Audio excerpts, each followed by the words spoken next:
नमस्ते साथियों, अभिनंदन राइज इंग्लिश के प्लेटफॉर्म पर आपका। आज आपकी तैयारी को और भी मजबूत करने के लिए, आपके चयन के सपने को और भी धार देने के लिए एक बार दोबारा से आपके बीच में चर्चा करते हैं एक नए टॉपिक की। ग्रेड सेकंड के अंतर्गत साथियों, मेथड्स का जो टॉपिक है वो वास्तव में एक मार्क्स गेनिंग टॉपिक है और वहाँ से लगभग 20 क्वेश्चंस पूछे जाते हैं। वो 20 क्वेश्चंस आपके लिए 40 मार्क्स देते हैं। कई बार क्वेश्चंस बड़े इजी होते हैं, कई बार थोड़े डिफिकल्ट होते हैं। अगर शुरू से अपन एनालिसिस करें 2011 से लेकर के 2022 तक, तो देखेंगे आप कि मेथड्स वाला जो पार्ट है इसमें काफ़ी ड्रास्टिक परिवर्तन हुए हैं। 2011 में जो क्वेश्चंस थे बड़े इजी नेचर के थे, ट्रांसलेशन कम ग्रामर मेथड से, डायरेक्ट मेथड से ही वो प्रश्न पूछे गए थे माय डियर। लेकिन उसमें फिर बाद में आप देखेंगे सर, तो लगातार बदलाव होता चला गया और फिर 15, 18 और 2022 तक आते आते क्वेश्चंस एप्लीकेशन बेस्ड बन गए। 2011 का पेपर आप देखो और 2022 का देखो, दोनों में बिल्कुल ड्रास्टिक डिफरेंस है, बिल्कुल अंतर है माय डियर। तो वो चीज जो है ना, उस चीज को अपने को समझना है। मेथड्स के अंतर्गत नंबर लेने के लिए हमें एक सांगोपांग गहन तैयारी की जरूरत है। टॉपिक को समझना जरूरी होगा। हम ये नहीं कह सकते कि ट्रांसलेशन में से ही क्वेश्चन आएंगे, डायरेक्ट में से ही आएंगे, ऑडियो लिंगुअल में से ही आएंगे, नहीं, इस चीज की कोई गारंटी नहीं है। नए मेथड्स में से प्रश्न आ सकते हैं। 2022 का आप पेपर देखेंगे, उसमें आप एप्लीकेशन बेस्ड क्वेश्चन देख रहे हैं। पोएट्री में से, पोएट्री टीचिंग में से, प्रोज टीचिंग में से क्वेश्चन आ रहे हैं। एक टीचर सब्जेक्ट वर्ब अग्रीमेंट का टॉपिक पढ़ा रहा है, वो कौन से मेथड को यूज कर रहा है, या फिर सीक्वेंसिंग, ग्रुपिंग, सिलेक्शन, ग्रेडेशन, उसमें से 4-5 क्वेश्चंस उठ करके आए। तो सारे टॉपिक्स को अपने को धार देना है, समझना है। तो थोड़ा सा एक तो सिलेबस के पार्ट को अपन देखें कि 20 क्वेश्चंस किस प्रकार से इसमें से आ रहे हैं, तो थोड़ा सा इसको अपन समझ लें साथियों कि किस प्रकार से जो है क्वेश्चंस हमारे बन करके आ रहे हैं इसमें से। ये देखो, ये जो टीचिंग ऑफ इंग्लिश का जो पार्ट है या मेथड्स का जो पार्ट है, इसमें से आपको 20 क्वेश्चंस करने हैं सर। कितने क्वेश्चंस करने हैं साथियों? 20 क्वेश्चंस करने हैं। अब इसमें आगे देखें माय डियर, तो इसमें है ना टीचिंग मेथड्स के साथ साथ में ग्रामर ट्रांसलेशन है, डायरेक्ट है, स्ट्रक्चरल ऑडियो लिंगुअल मेथड है, कम्युनिकेटिव लैंग्वेज टीचिंग है। कहने को तो ये आपके 5 मेथड हैं, लेकिन इनके साथ साथ में जो और भी मेथड्स हैं, जैसे सजेस्टोपीडिया है, टास्क बेस्ड लैंग्वेज टीचिंग है, TBLT जिसको बोलते हैं, है ना, कम्युनिटी बेस्ड लैंग्वेज टीचिंग है, जैसे आप देखेंगे कि न्यूरो लिंग्विस्टिक प्रोग्रामिंग है, और भी कई नए नए मेथड्स हैं, जैसे एक्लेक्टिक मेथड है। उन सारे मेथड्स को भी समझना जरूरी है, क्योंकि प्रश्न जो है कई बार डिविएट कर जाता है, मेन टॉपिक से डिविएट करके चला जाता है। इसी के साथ में आप देखेंगे टीचिंग प्रोज है, पोएट्री, ग्रामर, कंपोजिशन। अब 2022 का जो पेपर था ना, उसमें आप देखेंगे सर कि काफी बदलाव करते हुए प्रोज पोएट्री टीचिंग के भी प्रश्न पूछे गए। मेथड्स से क्वेश्चन इग्नोर कर दिए उन्होंने, और साथ ही साथ में जो basic principles of English language teaching है, जिसमें आप देखेंगे सिलेक्शन है, ग्रेडेशन है, प्रेजेंटेशन है, टेस्टिंग है, इनमें से काफी सारे प्रश्न आए। टेस्टिंग को अच्छे से समझना है। टेस्टिंग और एग्जामिनेशन में दोनों में डिफरेंस क्या है, इसको भी थोड़ा सा देखना पड़ेगा। और CCE कंटिन्यूअस कॉम्प्रिहेंसिव एवेल्युएशन के संदर्भ में भी प्रश्न हमें रीट इत्यादि के अंतर्गत देखने को अक्सर मिलते ही रहते हैं साथियों। तो कुछ क्वेश्चंस को देखें, एग्जाम्पल के माध्यम से वो हमारी मदद करेंगे। थोड़ा सा एक फीडबैक भी मिलेगा कि किस प्रकार के क्वेश्चंस एग्जाम में आ रहे हैं। तो 2-3 एग्जाम्स के मिक्स्ड क्वेश्चंस अपन ने डिस्कशन के लिए लिए हैं। That will give an idea कि कैसे हम क्वेश्चंस को सॉल्व कर सकते हैं और किस प्रकार से इसमें हम अच्छे मार्क्स ले सकते हैं। इस मेथड्स वाले पार्ट के अंतर्गत 2011 में कंपैरेटिवली इजी क्वेश्चंस आए थे, तो मैंने भी वही अप्रोच रखी है। इजी से थोड़ा डिफिकल्ट की ओर बढ़ेंगे अपन, इजी से थोड़ा डिफिकल्ट की ओर बढ़ेंगे, तो so that everybody can understand the things, है ना। कई बार डिफिकल्ट क्वेश्चन से स्टार्टिंग करते हैं, तो that is not an easy thing to deal with. अब देखिए, इसमें है ना जो क्वेश्चन आप देख रहे हैं, बड़ा इजी प्रकार का प्रश्न है।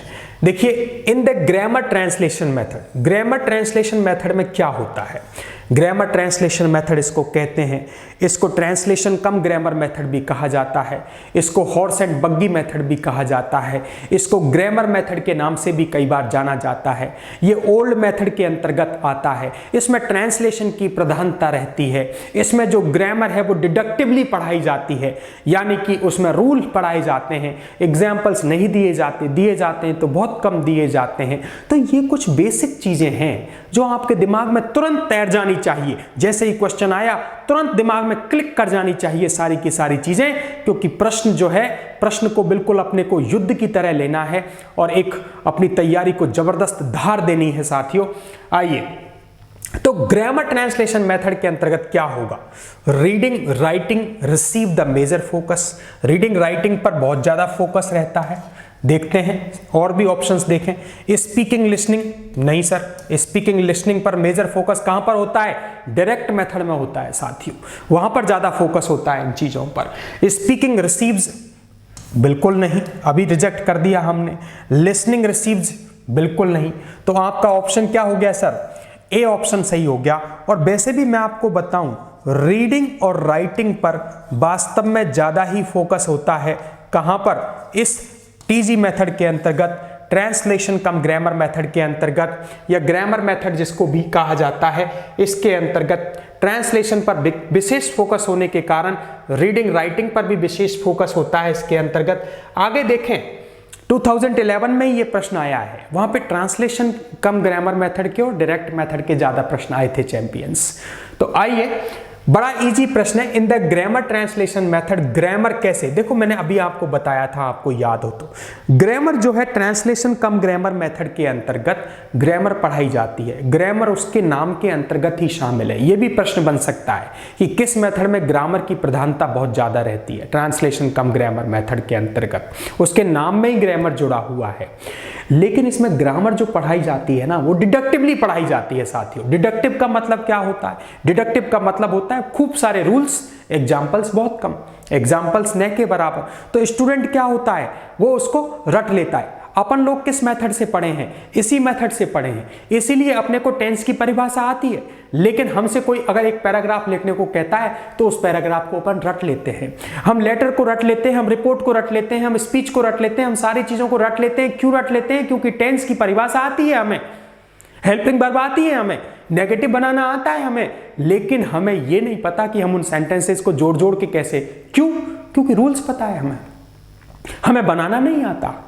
तो क्यों नहीं आता? क्योंकि ग्रामर हमें कैसे पढ़ाई गई थी? डिडक्टिवली पढ़ाई गई थी साथियों। डिडक्टिव का मतलब क्या होता है? पहले रूल पढ़ाए गए उसमें, उसके बाद में हमें एग्जाम्पल पढ़ाए गए, वो भी बहुत कम पढ़ाए गए। दूसरा देखिए, इंडक्टिवली। इंडक्टिवली का मतलब क्या होता है साथियों? पहले एग्जाम्पल और उसके बाद में फिर रूल। दोनों तरीके से नहीं, ये तो बिल्कुल गलत है। नीदर इंडक्टिव, ये तो बिल्कुल गलत है, ये भी गलत है। तो उत्तर क्या हो गया साथियों आपका? इंडक्टिवली नहीं, डिडक्टिवली। ग्रामर डिडक्टिवली पढ़ाई जाती। कैसे? पहले रूल, फिर उसके बाद में एग्जाम्पल। तो आया होगा अपने को थोड़ा सा कॉन्सेप्चुअल क्लैरिटी बढ़ती है साथियों। लास्ट ईयर क्वेश्चन पेपर्स को करना बहुत जरूरी होता है। सिलेक्शन में आपकी आधार भूमिका निभाते हैं ये लास्ट ईयर क्वेश्चन पेपर्स। इनसे देख करके, हालांकि मैं ये नहीं कहता कि कोई भी क्वेश्चन रिपीट करके आएगा, आ भी जाते हैं, लेकिन एज इट इज या 2-4-5 प्रश्न उसमें से लगातार आ जाएंगे, ऐसा नहीं है। लेकिन उससे हमें एक पता लगता है कि पैटर्न किस प्रकार का चल रहा है चैंपियंस। अगला देखिए, the major weakness of the grammar translation method.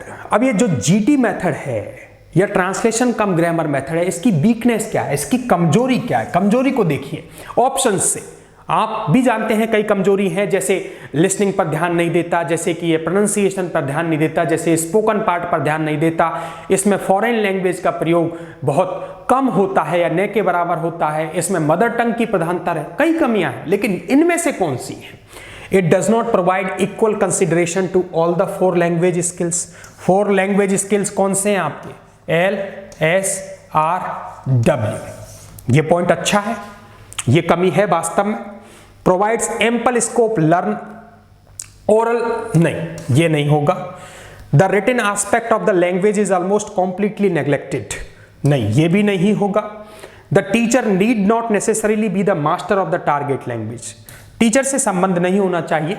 Method का संबंध बेसिकली स्टूडेंट से अपन रखेंगे, तो that will be the right choice. तो it does not provide equal consideration to all the 4 language skills, ये आपका बिल्कुल राइट ऑप्शन है, क्योंकि यहां पर अपन देखें कि इसके अंतर्गत अपन देखें इसमें चारों की चारों जो स्किल्स हैं उनको इक्वल कंसिडरेशन इसके अंतर्गत नहीं मिल पाता है साथियों।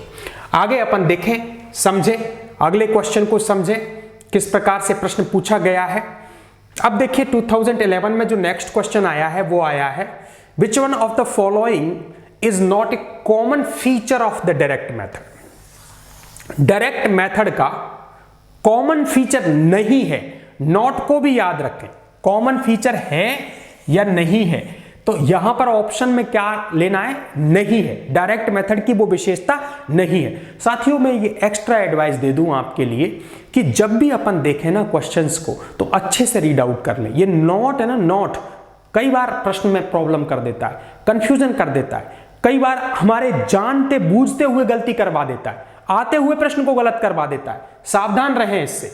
Emphasis on the oral language, oral language पर एम्फेसिस होता है। इंटेंसिव स्पीच प्रैक्टिस होती है।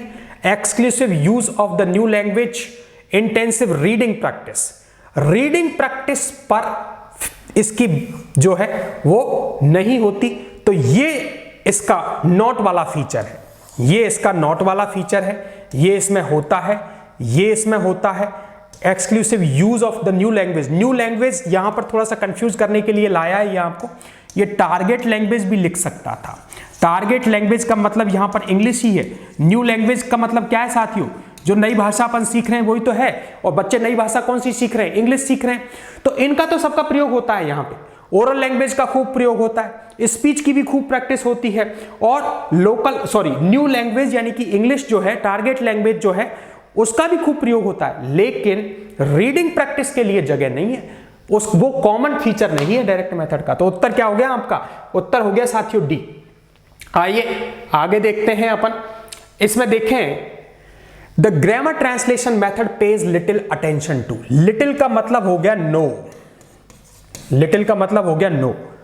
अब ग्रामर ट्रांसलेशन मेथड में किस चीज पर अटेंशन बहुत कम दिया जाता है या न के बराबर दिया जाता है, बहुत कम दिया जाता है या न के बराबर दिया जाता है। क्या चीज होती है वो, ग्रामर नहीं, ट्रांसलेशन नहीं, खूब ट्रांसलेशन भर भर के मिलता है, मदर टंग का खूब प्रयोग है, लेकिन प्रोनंसिएशन एक ऐसी चीज है साथियों जिसके ऊपर बहुत कम ध्यान दिया जाता है या फिर न के बराबर ध्यान दिया जाता है, और इसको क्या कहते हैं अपन, उच्चारण कहते हैं साथियों। इसीलिए अपन देखेंगे जो अपने ट्रांसलेशन कम ग्रामर मेथड से जो पढ़े हुए स्टूडेंट्स हैं, जैसा कि मैक्सिमम अपन लोग उस मेथड से पढ़े हुए हैं, तो they face the same difficulty, actually they do not know how to pronounce the words, है ना। और इसीलिए आप देखेंगे कि कई बार ऐसी कंफ्यूजिंग स्थिति पैदा हो जाती है कि स्टूडेंट्स जो है प्रोनाउंसिएशन सही तरीके से नहीं कर पाते, और यही कारण है कि फोनेटिक्स में भी हमें बड़ी समस्याएं आती हैं। तो उसको भी थोड़ा सा अपने को देखना है, क्योंकि वहां पर भी अपने को अच्छे नंबर लेने होंगे। आइए आगे देखें, इसमें क्वेश्चन कौन सा आ रहा है। देखिए the grammar translation method puts A ट्रेमेंडस strain on. सबसे ज्यादा ग्रामर ट्रांसलेशन मेथड का जो दबाव होता है ना, किसके ऊपर होता है, किस चीज के ऊपर दबाव होता है। देखो ऑप्शन से देखो, टीचर्स मेमोरी, टीचर की मेमोरी बढ़ाने पे ध्यान होता है, students memory, parents memory, creative imagination. तो देखो ये सारी चीजें तो बिल्कुल नॉर्मल स्टूडेंट भी कर सकता है, मतलब मेथड के अंतर्गत डीप में भी जाने की जरूरत नहीं है। तो टीचर की मेमोरी को क्यों बढ़ाएंगे अपन, पेरेंट्स की मेमोरी को क्यों बढ़ाएंगे, वो तो घूम फिर करके स्टूडेंट से रिलेट करना है मेथड को। तो उत्तर क्या हो जाएगा अपना, इसका उत्तर हो जाएगा साथियों बी। ठीक है ना, यहां पे कोई कंफ्यूजन नहीं, बहुत ही सिंपल प्रकार का प्रश्न था, without any confusion you could have done it. अब आगे अपन देखें तो इसमें देखिए, in the grammar translation method the language most used in the class. किस लैंग्वेज का सबसे ज्यादा प्रयोग होता है, ज्यादा प्रयोग किस भाषा का होता है, ज्यादा प्रयोग किस भाषा का होता है। तो इसमें देखें इंग्लिश का होता है, नहीं होता सर। फॉरेन लैंग्वेज का होता है, नहीं होता सर। ट्राइबल लैंग्वेज का होता है क्या, नहीं होता सर। मदर टंग, बहुत सारे स्टूडेंट्स कंफ्यूज होकर के इस क्वेश्चन में इंग्लिश कर दिए थे, कंफ्यूज हो जाते हैं कंफ्यूज नहीं होता है चैंपियंस, टीजी मेथड के अंतर्गत सबसे ज़्यादा मदर टंग का प्रयोग होता है। आपने देखा होगा पढ़ाते वक्त भी टीचर टेक्स्ट पढ़ता है once there was a crow, तो वंस यानी एक बार, देयर यानी वहां, वॉज यानी था, ए यानी एक, क्रो यानी कौ। इस प्रकार से आप देखेंगे ट्रांसलेशन चलता है, वर्ड टू वर्ड ट्रांसलेशन चलता है। इसीलिए ट्रांसलेशन कम ग्रामर मेथड में टीचिंग यूनिट क्या होती है, वर्ड होती है। एसोसिएशन से करेंगे तो कहीं कोई समस्या नहीं है, बड़ी आसानी से होगा, कॉन्सेप्चुअल क्लैरिटी भी आएगी, अच्छे अंक भी आएंगे। तो इसीलिए यहां पर जो है ना मदर टंग का प्रयोग बहुत ज्यादा होता है। आगे अपन क्वेश्चन देखें, और ये देखो डायरेक्ट मेथड से एसोसिएट होकर के आया है ये प्रश्न।